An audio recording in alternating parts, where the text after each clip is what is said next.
Para aquellos que quieren mejorar su vida devocional, para los que necesitan ayuda espiritual, para todos los que desean un contacto diario con Dios, presentamos Radio Amanecer en Estudio, un alimento espiritual para tu alma.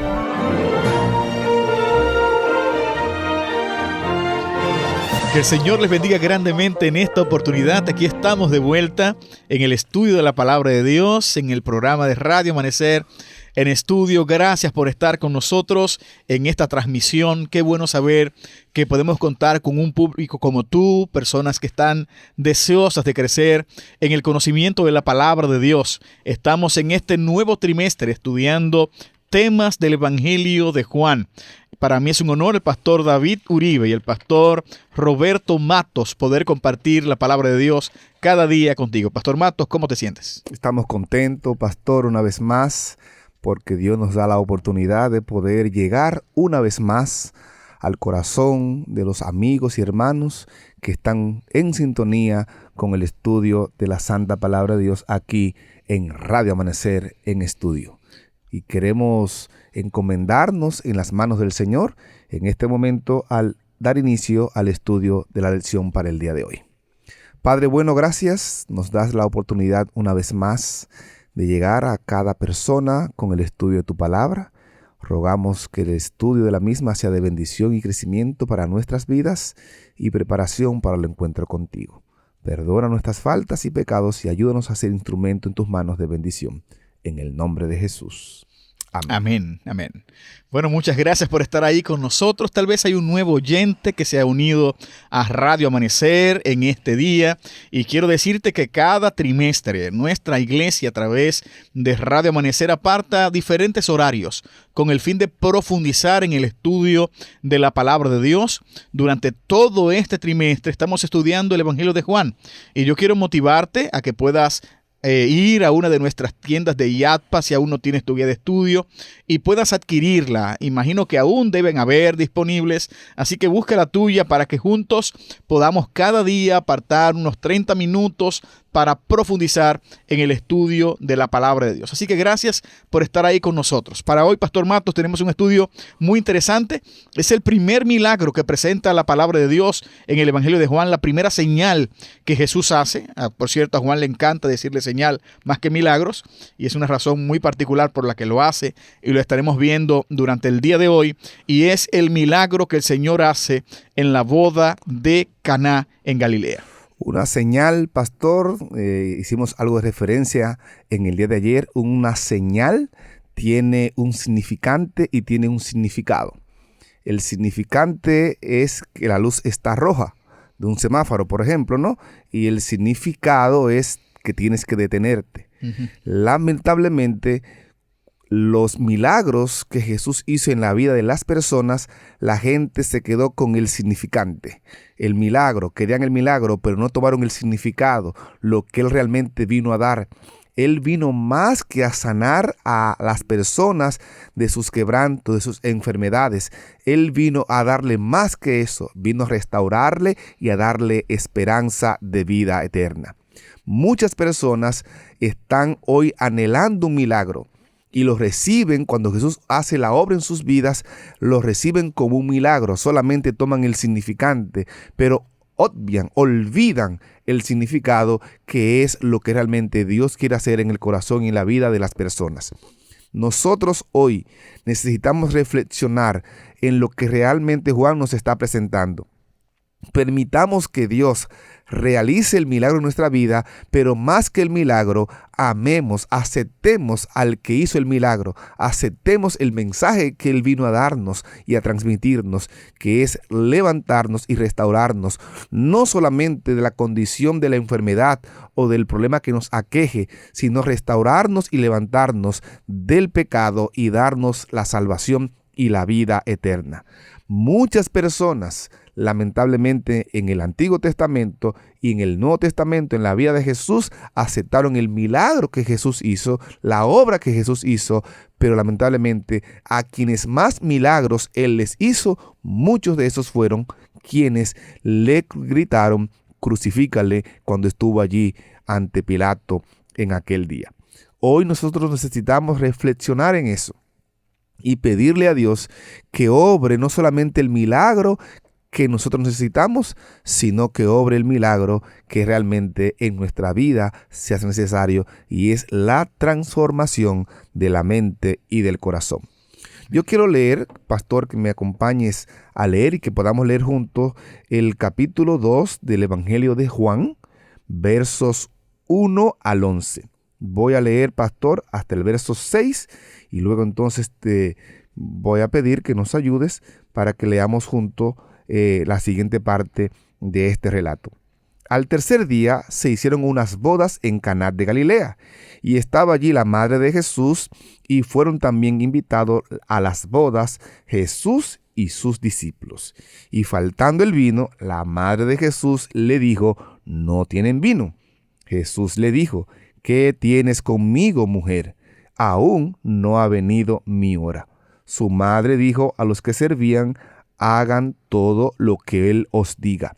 Y estaban allí 6 tinajas de piedra para agua, conforme al rito de la purificación de los judíos, en cada una de las cuales cabían 2 o 3 cántaros de agua. Entonces me dijiste que te leyera el verso 6. Sí. ¿Correcto? Dice el versículo 6, por favor, en su Biblia, lean conmigo. Y estaban allí 6 tinajas de piedra para agua, conforme al rito de la purificación de los judíos, en cada una de las cuales cabían 2 o 3 cántaros. Versículo 7, Jesús les dijo: llenad estas tinajas de agua, y las llenaron hasta arriba. Entonces les dijo: sacad ahora y llevadlo al maestresala. Y se lo llevaron. Cuando el maestresala probó el agua hecha vino, sin saber él de dónde era, aunque lo sabían los sirvientes que habían sacado el agua, llamó al esposo y le dijo: todo hombre sirve primero el buen vino, y cuando ya han bebido mucho, entonces el inferior.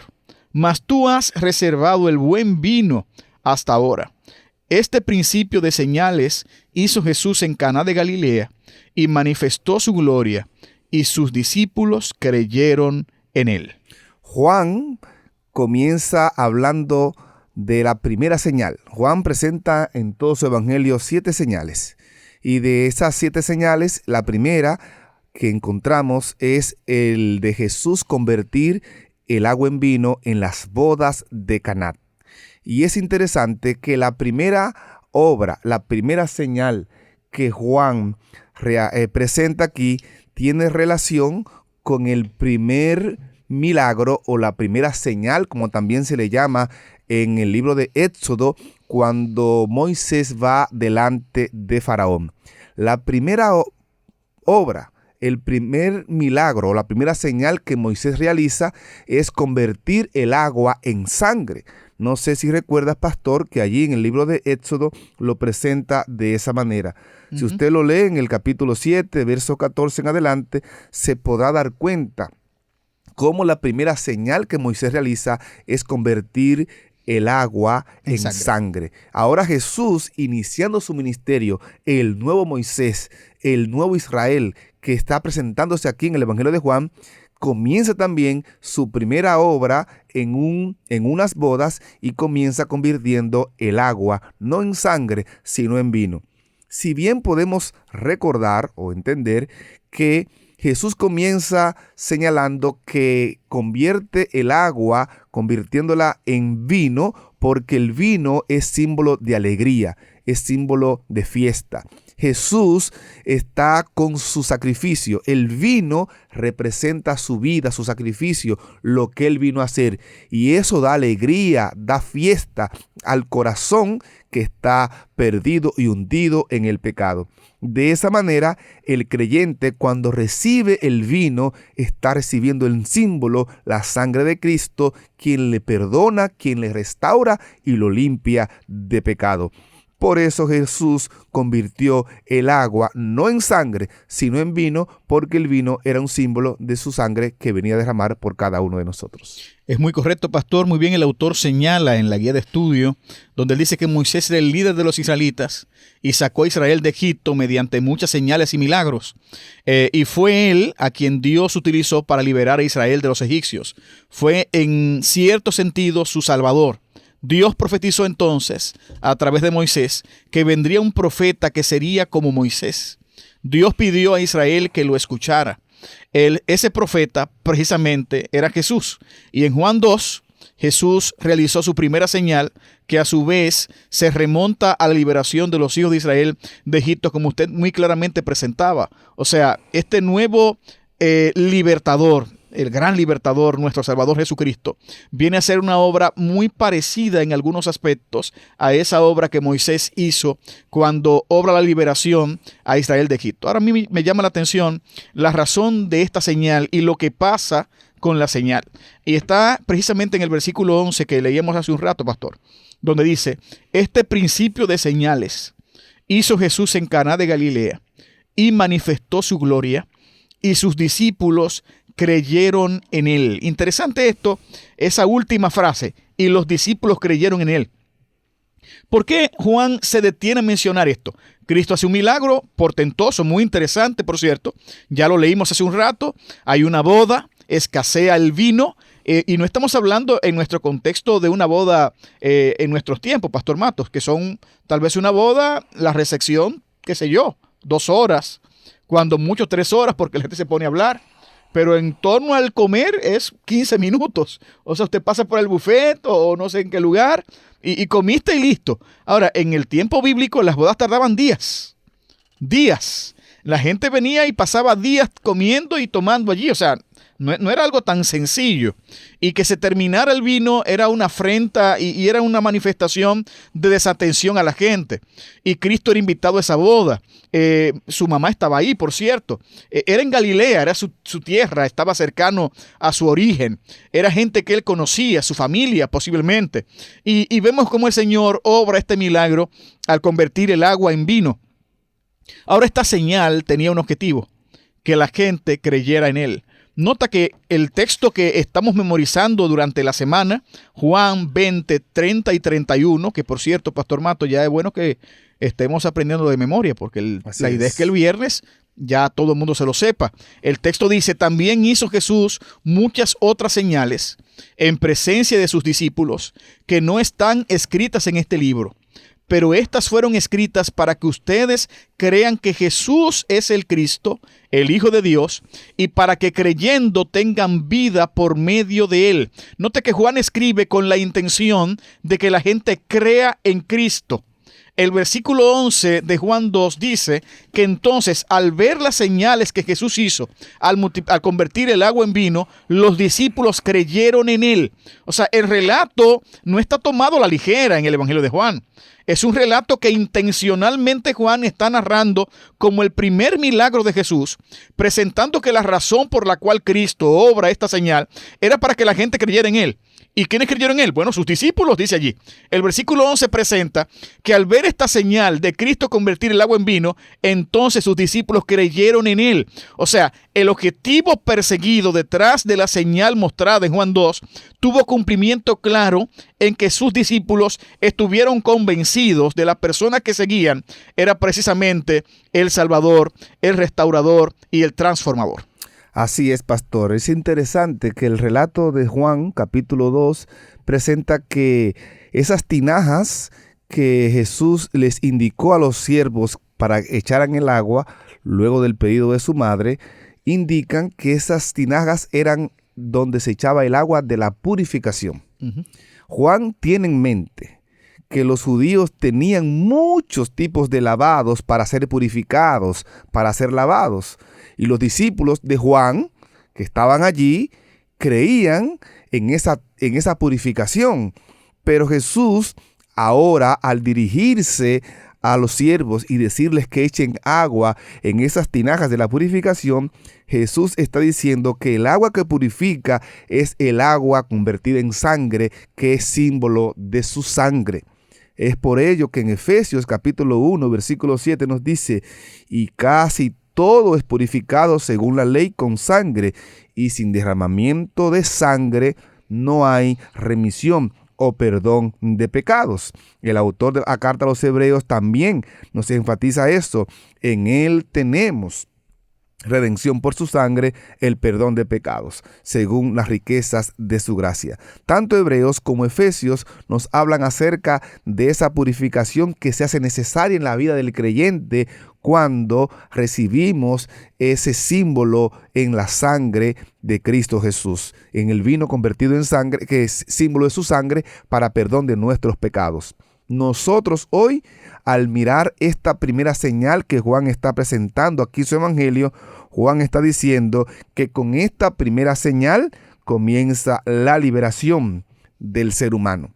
Nosotros podemos ser liberados, purificados de nuestras faltas, de nuestros pecados, al nosotros aceptar en nuestra vida lo que Jesús vino a hacer. Cuando participamos de esos emblemas que Dios dejó establecido en su palabra, somos llamados nosotros a ser renovados y a iniciar un proceso de purificación, de renovación y de perdón de pecados en nuestra vida. Solamente la sangre de Cristo nos limpia, nos purifica y nos perdona. Y ese mensaje Juan lo está presentando de manera clara aquí al presentar esta primera señal en su evangelio. Excelente. Bueno, recuerden que Caná de Galilea, como mencionaba, está a unos 15 kilómetros de Nazaret, donde Cristo se crió, donde él se desarrolló, donde vivió con su familia. Fue invitado a la boda. A su mamá no se menciona por nombre, por cierto, en Juan capítulo 2, sino la que era su madre, como se presenta en el texto. Y el punto central de todo esto, recuerden la historia que contaba ayer Pastor Matos de la carretilla. No perdamos de vista la carretilla, no nos quedemos simplemente en el aserrín. Pensemos en el punto central. El Cristo hizo un milagro muy particular para que la gente creyera en él, y vemos precisamente cómo los discípulos creen en Jesucristo como el Salvador al ver el milagro que hacía. Ahora, sería muy mal de nuestra parte, Pastor Matos, pasar por alto el tema de la conversión del agua en vino, porque es un texto que mucha gente hace para querer establecer como que Cristo creó un alcohol ahí para que la gente se emborrachara, un vino fermentado. Y textualmente hablando, en el Evangelio de Juan, capítulo 2, textualmente hablando, cuando vemos la palabra oinos, ahí hablando acerca de vino, la palabra oinos se puede utilizar tanto para el jugo fresco de la uva como también para el vino fermentado. O sea, el término propio del texto no nos señala qué vino hizo Jesucristo.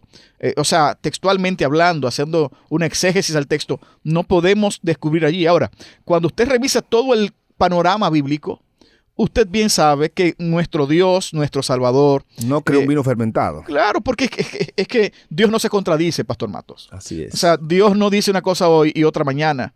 Lo que es malo siempre es malo, lo que es bueno siempre será bueno. Cristo dice en el libro de Proverbios, por ejemplo, que no miremos ni siquiera el vino cuando se fermenta. Y cómo el tomar este tipo de bebidas alcohólicas simplemente trae desastres y problemas y maldición. Así que yo no puedo vislumbrar a un Jesús que esté creando algo que simplemente sea para el mal del ser humano. No hay ninguna bondad en el alcohol, ninguna bondad. Nada bueno nos pasa con esto. Cuando simplemente descontrolamos nuestro sistema, cuando quitamos estos frenos que tenemos cuando estamos conscientes, porque el alcohol viene a quitar frenos y nos volvemos entonces personas que hablamos cualquier cosa, decimos cualquier cosa, ofendemos a cualquier persona, porque no tenemos esa inhibición que el alcohol no nos permite tener. Entonces ahí está el elemento de un Salvador que no va a crear algo que sea para mi mal. Por lo tanto, al igual como escribe Elena de White, profeta de Dios, ella también señala con claridad que Cristo creó el jugo fresco de uva. O sea, un jugo muy bueno, muy puro, muy correcto, y por eso era mucho mejor que el que estaba anteriormente. El verso 8 del capítulo 2 de Juan nos dice: entonces Jesús dijo, sacad ahora. Esa palabra, sacad, del término griego atlésate, aparece varias ocasiones en el mismo evangelio, en el versículo 7 del capítulo 4, cuando Jesús también le pide agua a la samaritana para que sacaran agua del pozo y le diera a él. Está hablando de una fuente inagotable. Es un verbo que solamente se utiliza allí para un pozo o una fuente de agua que es inagotable, donde siempre hay agua. ¿Qué Juan está diciendo allí? ¿Qué Jesús nos está enseñando o quiere dejarnos a nosotros que estamos viviendo en estos tiempos? Que esa agua indica una fuente que fluye. No es un agua estancada en un lugar, sino una fuente, algo que fluye de manera frecuente y que es inagotable. Ellos sacaron el agua de la fuente y esa agua se convirtió en una fuente en ellos. Es decir, sería una agua ilimitada porque ellos mismos ahora se convertirían también en una fuente ilimitada para llevar esperanza y salvación a otros.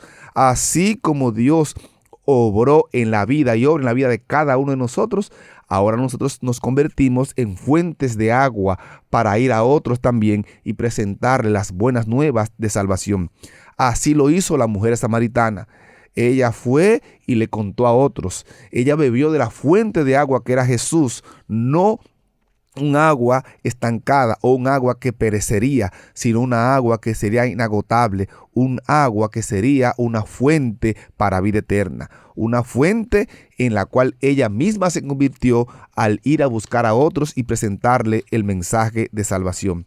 Y ese mensaje lo podemos encontrar también de manera clara aquí en el capítulo 2 del Evangelio de Juan. Al sacar el agua, ellos se convirtieron en una fuente. Así Dios nos llama a nosotros a convertirnos en una fuente de bendición para otros. Para esta hora ha llegado el mensaje a nosotros hoy, para que podamos reflexionar y ir a aquellas personas, a aquel familiar que tal vez en este momento, en la fiesta de su vida, en su hogar, en su familia, en su economía, en su salud, algo le está faltando, algo se ha acabado. Ahora tú, que has recibido el estudio de esta hora, el mensaje de salvación, conviértete también en una fuente y comparte salvación con aquellos que la necesitan. Amén. Es interesante ver que el primer milagro de Jesús es en una boda, pastor. Y una boda es una actividad social, una actividad bonita, por cierto. Yo recuerdo muy bien mi matrimonio. Voy a estar de aniversario precisamente este trimestre. No sé si el pastor Mato también se casó por estas fechas de diciembre, de fin de año. No sé. Pastor, ¿en qué fecha te casaste? Me casé en enero. En enero. Sí, en enero sí. es ideal, pero un mes interesante. Bueno, yo me casé en diciembre, un 19 de diciembre, por cierto. Y las bodas son eventos sociales muy bonitos, muy especiales, donde se comparte, donde hay risas.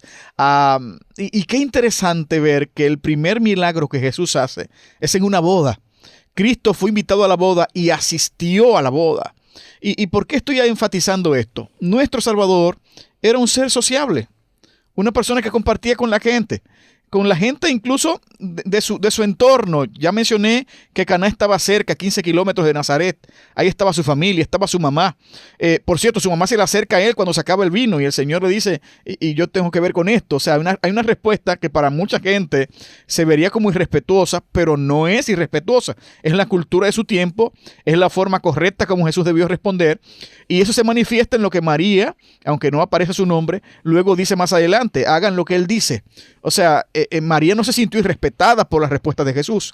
Y eso denota que no fue un irrespeto la forma que el Señor le responda. Pero vuelvo al punto de un Jesús sociable, de un Jesús que comparte con la gente, de un Jesús que interactúa con la gente, de un Jesús que va donde familiares a compartir en una actividad como una boda. Y esto debe llamar nuestra atención a nosotros como cristianos también. Nosotros es cierto que no somos del mundo, pero vivimos en el mundo, ¿eh? No nos perdamos con esto. Es cierto que yo no debo vivir bajo las complacencias del mundo. Eso es verdad. Es cierto que mi visual como cristiano no debe ser en ese hacer diario del mundo de tal forma que yo que el mundo me esté absorbiendo y yo no tenga tiempo para pasarlo con Dios. Ahora, yo vivo en la tierra, hermano. O sea, yo no vivo en Júpiter. Yo no vivo en el cielo. Vivimos en la tierra. Aquí en nuestro caso en República Dominicana. Y vivimos en un contexto social muy particular. Y nosotros no deberíamos estar ausentes de los eventos sociales siempre y cuando, obviamente, esos eventos no vayan en contra de nuestra fe. Y quiero ser puntual con esto. Pero cuando usted lo invitan a un cumpleaños de un familiar, Usted debería asistir siempre y cuando, repito, que el evento esté acorde a nuestras creencias, que no haya una música incorrecta, pero siempre y cuando haya un ambiente que se preste para compartir con amigos, para compartir con familiares, para mostrar un evangelio en forma práctica, para mostrar que nosotros no somos extraterrestres, o sea, vivimos en la tierra y queremos compartir con la gente que amamos, que la gente vea que somos individuos sociables, con quien nos podemos acercar, con quien podemos conversar, con quien podemos buscar un punto de apoyo, un consejo, una ayuda. Cristo estaba en una boda y en esa boda Él hace su primer milagro y hace obviamente el milagro, es algo muy obvio porque estaba ahí. Si no hubiese estado ahí no podía hacer eso. No hubiese podido compartir con su gente, con gente que le conocían desde siempre. Y Él decide hacer este milagro particular para ayudar en una boda. Y pastor, perdone que me extienda un poquito cuanto a esto, pero pensar en una boda también es como darle un espaldarazo a esta institución que el Señor crea. O sea, el Señor cree en los matrimonios y su primer acto es en una boda. Así que no vayamos a pensar que el hecho de casarnos es cualquier cosa. Es un acto que el Señor bendice. Y así como estuvo presente en la boda de Caná, yo estoy completamente convencido que a través de su Espíritu Santo, Él sigue estando en cada boda que se le invita. Y está ahí para bendecir, para apoyar y para sostener a cada matrimonio. ¿Por qué en una boda? El matrimonio influye en todos los aspectos de nuestra vida. Una persona que tiene un matrimonio en malas condiciones, que no están buenas las relaciones, no hay un buen ambiente, eso afecta todo lo que esa persona puede hacer, ya sea hombre o sea mujer. Afecta. Jesús está diciendo con este milagro que Él quiere tocar cada aspecto de nuestra vida, restaurarnos y ayudarnos a que nuestras situaciones, nuestros problemas, nuestra manera de vivir y de existir pueda estar en el sentido correcto. Y por eso Él llega a nuestra vida, por eso Él quiere que tú lo invites a tu boda, a tu matrimonio, a tu familia, a tu hogar, a tu vida, para que Él realmente pueda darle sentido a tu existencia. Es interesante, pastor, también que cuando Jesús, como usted mencionaba, le dice a María que todavía su hora no ha llegado, no está hablando de la hora de iniciar su ministerio. Jesús está hablando de la hora de Él ser glorificado, es decir, de Él ser muerto. Porque no olvidemos que el mismo Evangelio de Juan presenta que Jesús es glorificado en la hora de su muerte. Con su muerte Jesús está señalando, con el convertir el agua en vino, Él está señalando o anunciando realmente la hora de su muerte. Por eso el versículo 11 subraya que a través de este milagro muchos creyeron en Él. Y es que a través de su sacrificio, como ya sabemos a través de la historia de su muerte y su sacrificio de Jesús, muchos han creído y seguirán creyendo en Él. Esa es la manera como Jesús fue glorificado en su muerte y a través de su muerte nos trae a nosotros vida y vida eterna. Bueno, damos gloria a Dios. De verdad que el tiempo pasa muy rápido cuando estudiamos la palabra del Señor. Gracias por haber estado con nosotros. Hoy estudiamos la lección número 1, el estudio para este domingo 29, la boda de Caná. Gracias por estar ahí. Te invito para que oremos porque ya el tiempo se nos terminó. Así que hablamos con el Señor. Padre bueno, gracias te damos. Gracias por esta lección. Hay tanto que podemos aprender. Gracias porque tus milagros, tus señales perseguían objetivos muy particulares. Y es que podamos creer en ti, podamos creer en ese Dios que hace cosas maravillosas, extraordinarias. Te pido que nos permitas tomar cada día de ese vino, símbolo, Señor, de tu sangre, que podamos tomar lo que tú nos diste, que podamos creer en esa sangre que se derramó para salvarnos, que podamos ver ese Dios que hizo todo para que tengamos acceso al cielo. Gracias por la salvación que tenemos en ti. Gracias por los milagros que hiciste y sigues haciendo en nuestras vidas. Acompáñanos en todo este día, en el nombre de Jesús. Amén. Amén. Para aquellos que quieren mejorar su vida devocional, para los que necesitan ayuda espiritual, para todos los que desean un contacto diario con Dios, hemos presentado Radio Amanecer en Estudio, un alimento espiritual para tu alma.